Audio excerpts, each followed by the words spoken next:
everybody, this is Jimmy from 1015 Studios, and today we're going to be talking about this guy, which is the LG OLED 77GX.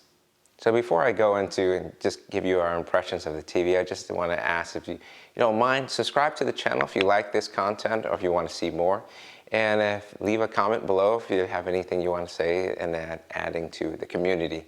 It's always helpful. So right off the bat, I want to say this is not a review. I don't feel that I am qualified to give a review in terms of, contrast ratios and sharpness and color accuracy and stuff like that. I'm just your average consumer, and honestly, I just kind of look at something, I just kind of do the eyeball test, right? If it looks good to me, then that's what I like, right? I'm pretty sure there's people out there who are way more knowledgeable about LCD, OLED, and screens, and et cetera, et cetera. However, this is just my take, my opinion, so have what you will with it. So first, what probably should be discussed is the idea of OLED, right? Compared to LCD and other technologies out there, display technologies that you may have heard of. OLED just simply means organic light emitting diode, which is a technology which is slightly different from your traditional LCD panels, right, which is liquid crystal display. But the main difference between OLED and other panels is that OLED, each individual pixel is its own light source, right? So when for example, you see these colors, these purples, the pixel is its own light, whereas an LCD is backlit, right? There's a layer under the pixel that is making the color come out so that you can see a brightness. And so the advantages of OLED is that for example, when it's black, it is pure black, as opposed to LCD can never achieve pure black because the light is always kind of coming behind it. The next thing was to determine which manufacturer should I go with. So if you do your research, you'll find that there's really three big manufacturers you go when you're looking at an OLED TV or a high-end TV in this sense. There's Samsung, with their QLED technology. There's Sony, which makes also OLEDs, and then of course LG, which we have here.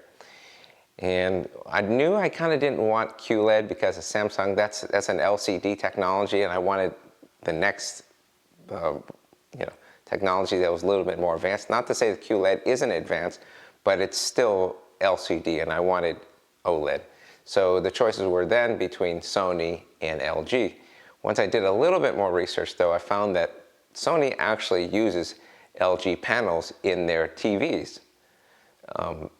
Does that mean it's better or worse? I don't know, but it's just kind of weird to me. So it kind of steered me to going, well, maybe why not just go to the company that makes the panels rather than going to the company that buys the panels from the other guy and then puts it into their TV. So Sony, by the way, Sonys are great TVs and they get great reviews, but it just kind of made me go that direction. Plus the fact that I have a lot of appliances like my washer and dryers and my refrigerators that are already LG, and they all kind of communicate together via Wi-Fi, right?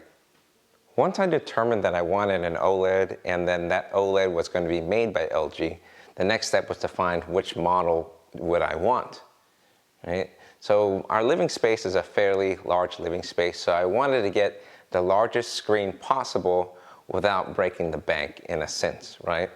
And so I did a lot of research and everything like that, and so I found that the largest that we make for us would be the 77-inch. So they make different versions of this. I think this is the GX and they have the CX, right? And the difference between the GX and the CX is that on the GX, LG calls it their gallery design, right?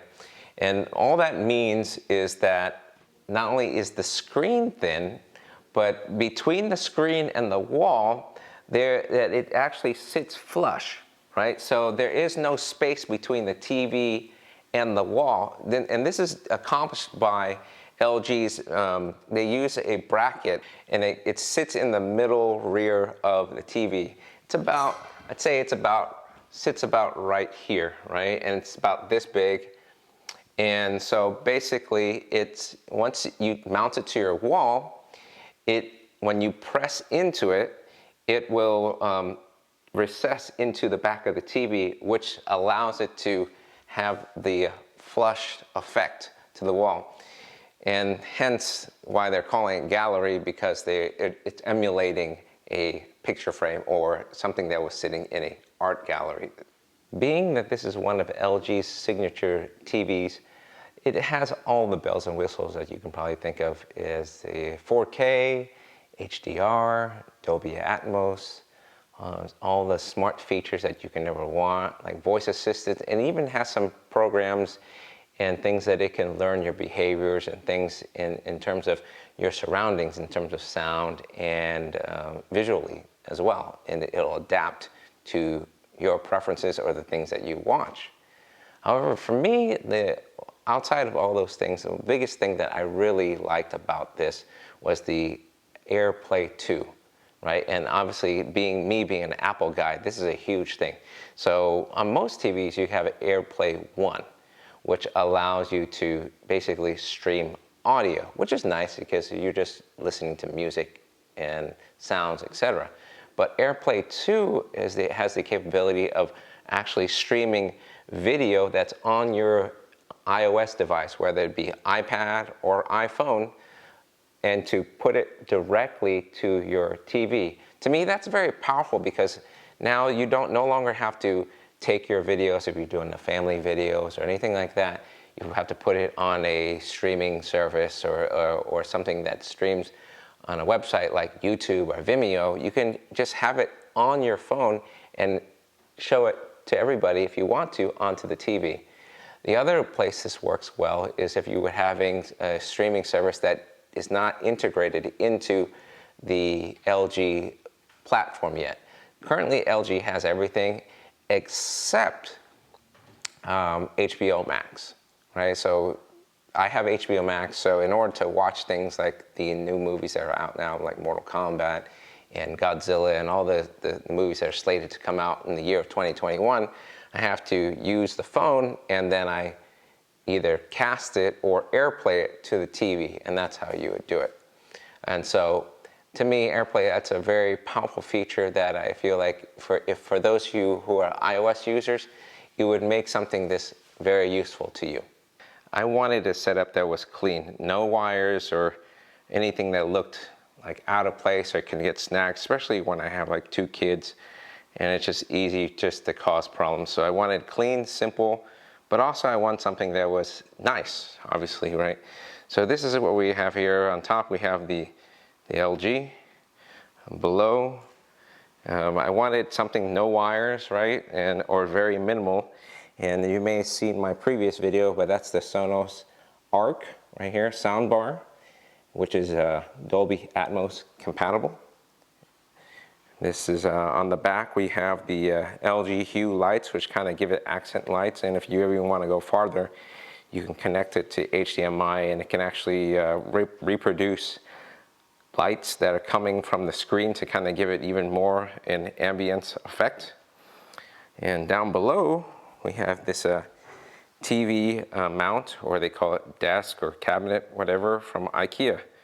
And so we kind of chose this basic on color and giving it a very clean look. And then of course, my wife would like me to show you our plants, because this is what 2020 and 2021 is all about. Plants. So if you have any comments or any questions, feel free to ask in the comments section below. I'll be happy to answer any questions if I can. And in any case, this is Jimmy from Templeton Studios. Take care and God bless. Hey Google, turn off the TV. Sure, turning off the TV.